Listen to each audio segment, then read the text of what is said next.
Bonjour et bonsoir à la grande famille, c'est William Chimouna. Vous m'avez certainement reconnu, c'est donc le moment de vérité. L'attente est enfin terminée pour des millions de Congolais à travers le monde. À l'approche de la Coupe du Monde 2026, le sélectionneur manager Sébastien Desabre vient de rendre son dernier verdict. Une liste officielle qui fait déjà vibrer la toile et qui s'annonce comme celle de toutes les ambitions, mais aussi de tous les débats entre choix tactiques et audacieux, retour entendu et confirmation de nos cadres. Chaque nom porte l'espoir de tout un peuple. Alors, qui sont les soldats choisis pour défendre nos couleurs? Analysons ensemble avec moi le profil, les forces et l'expérience de chacun de nos léopards. Voici donc la liste officielle décortiquée. Gardien de but, c'est donc le dernier rempart ici. Nous avons Timothy Fayulu de FC Noah en Arménie, le héros du barrage face au Nigeria, connu pour son mental d'acier et son agilité impressionnante sur le penalty. Fayulu est un gardien moderne doté d'une excellente envergure. Il mesure 1m90 et d'un très bon jet au pied.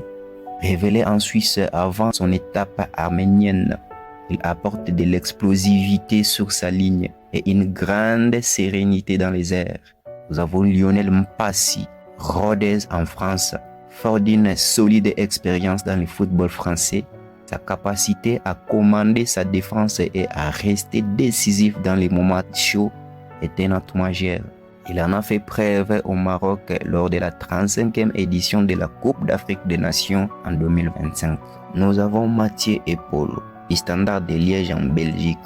La grande promesse au poste, à seulement 21 ans, le portier titulaire du Standard de Liège incarne l'avenir très agile. Doté d'une superbe réflexion audacieuse sur sa ligne, il représente la fougue et la relève de la tanière. Au niveau de la défense, ici c'est donc le mur de Kinshasa, et béton armé. Nous avons Aaron Wan-Bissaka de West Ham United en Angleterre, une référence mondiale du 1 contre 1 défensif. Monstrueux dans ses tacles glissés et fort de son immense expérience en Premier League, il verrouille les couloirs droits comme personne. Nous avons également Gédéon Kaloulou, Aris Limassol en Grèce. Kaloulou est un défenseur polyvalent, capable d'évoluer dans l'axe ou à droite. Formé à Lyon, sa rigueur tactique, son sens du placement et sa vitesse en transition offrent une excellente couverture défensive. Nous avons Joris Kayembe, Genk en Belgique. Kayembe est un latéral gauche d'une régularité exemplaire dans l'élite belge. Endurant et appliqué, il assure un excellent équilibre entre solidité défensive et apport offensif sur son aile. Nous avons également Artira Maswaku de Lens en France. Le maître de la relance technique et créatif est réputé pour la précision chirurgicale de ses centres. Son expérience du haut niveau européen apporte une fluidité indispensable à la construction du jeu. Nous avons Steve Kapwadi de Widlodz en Pologne. Un véritable colosse d'1m96, intraitable dans les duels aériens et doté d'une puissance physique impressionnante. Il est le profil idéal pour contrer les attaques directes. Il y a également Rocky Bushiri, Ibermania en Écosse. Un défenseur central rigueux et physique, taillé pour l'impact, habitué aux jeux intenses du football écossais. Il amène du caractère, du leadership et du muscle dans l'axe. Et également Axel Tuanzebe de Burnley en Angleterre. Formé en Manchester United, il possède une lecture de jeu remarquable et une vitesse de récupération précieuse. Son calme sous pression et son vécu en Premier League stabilisent l'arrière-garde. Il y a également Chancel Mbemba de Lille en France et Demidier, le capitaine emblématique, l'âme de cette équipe, le leader vocal, impérial dans les duels et doté d'un sens du but exceptionnel sur coup de pied arrêté. Son expérience en Ligue des Champions est la colonne vertébrale des Léopards. Il y a également Dylan Batubinsika, Larissa en Grèce, un soldat de l'ombre d'une efficacité redoutable, toujours bien placé, sobre et propre dans ses interventions. Il commet très peu de fautes et rassure ses partenaires par sa régularité. Au niveau du milieu de terrain, ici, nous avons de maîtres de tempo. Nous avons Noah Sadiki de Sunderland en Angleterre. La jeune sentinelle qui monte en puissance dans le football anglais. Gros volume de jeu, excellent ratisseur de ballons. Il excelle dans la transition rapide vers l'avant. Nous avons également Samuel Mutusami de la Tromitos en Grèce. Les poumons du milieu de terrain, connu pour son activité incessante et son abattage physique. Il court pour l'équipe, harcèle les porteurs adverses et calme toutes les brèches. Et également Edo Kayembe de Radford en Angleterre. Un milieu box-to-box puissant, capable de casser les lignes par ses projections. Kayembe est doté d'une grosse frappe de balle. Son profil athlétique est essentiel pour apporter le rythme au milieu. Il y a également Ngalael Moukau de Lille en France. Une des pépites de la Ligue 1, très technique malgré sa grande taille. Il impressionne par sa capacité à orienter les jets sous pression et sa vision périphérique. Il y a également Charles Piquel de l'Espagnol de Barcelone en Espagne, un milieu défensif agressif, dans le bon sens et tactiquement très intelligent, formé à l'école suisse et aguerri en Espagne.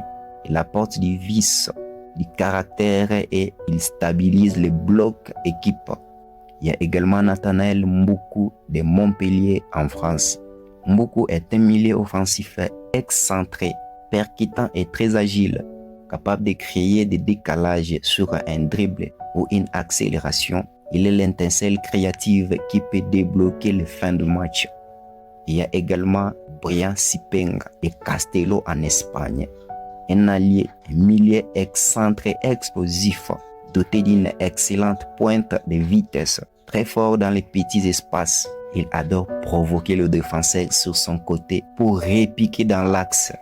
Nous avons également Gaël Kakuta de l'AL Larissa en Turquie. Le maestro, technique, l'expérience pure, sa qualité de passe millimétrée, sa science du jeu et sa vista restent uniques pour orienter les secteurs offensifs congolais. Nous avons également Meshak Elia de Alanya Sport en Turquie, un dynamiteur, sa vitesse de pointe supersonique et sa capacité à presser haut pendant 90 minutes en font un cauchemar pour les défenses adverses en contre-attaque. Nous avons également Théo Bongonda de Spartak Moskva en Russie. Théo Messi, comme les Congolais aiment bien l'appeler, un joueur imprévisible, doté d'une magnifique qualité de dribble et d'un pied gauche clinique. Il est capable de débloquer une situation sur un coup de génie ou un coup franc. Au niveau de l'attaque, nous avons les tueurs devant le but, Fiston Mayele des Pyramides FC en Égypte, attaquant de surface puissant, un vrai renard doté d'un excellent timing de la tête et d'un grand sens du placement. Il transforme la moindre opportunité en but. Et également Cédric Bakambu de Real Betis en Espagne, Bakagol, chouchou des Congolais, l'attaquant le plus expérimenté de cette ligne d'attaque. Son intelligence dans les appels en profondeur et son sang-froid face aux gardiens restent des références pour guider la jeunesse. Nous avons également Simo Banza de l'Al Jazeera, un attaquant complet, redoutable, pivot et très fort dans les jeux aériens. Technique, malgré son physique imposant, il sait jouer dos au but pour faire monter le bloc pour finir les actions en force. Nous avons également Yohan Wissa de Newcastle United en Angleterre, l'attaquant en pleine forme de la Première Ligue, polyvalent, capable de jouer dans l'axe ou sur un côté. Sa vitesse, son sens de but en font l'arme offensive numéro 1 de notre attaque. Voilà donc les 26 soldats retenus par Sébastien Desabre pour cette campagne historique. Une équipe équilibrée mêlant expérience européenne et fraîcheur technique, prête à faire résonner le nom de la République démocratique du Congo au plus haut niveau du football mondial. Alors, on passe au débat. Avec ces analyses en tête, quel est votre avis sur cette liste? Y a-t-il une absence qui vous choque ou un joueur dont vous doutez encore? Et surtout, selon vous, jusqu'où ces léopards peuvent-ils aller dans ces mondiales 2026? Exprimez-vous dans les commentaires, donnez votre 11 de départ et n'oubliez pas de vous abonner pour ne rien manquer de notre actualité sportive. À très vite.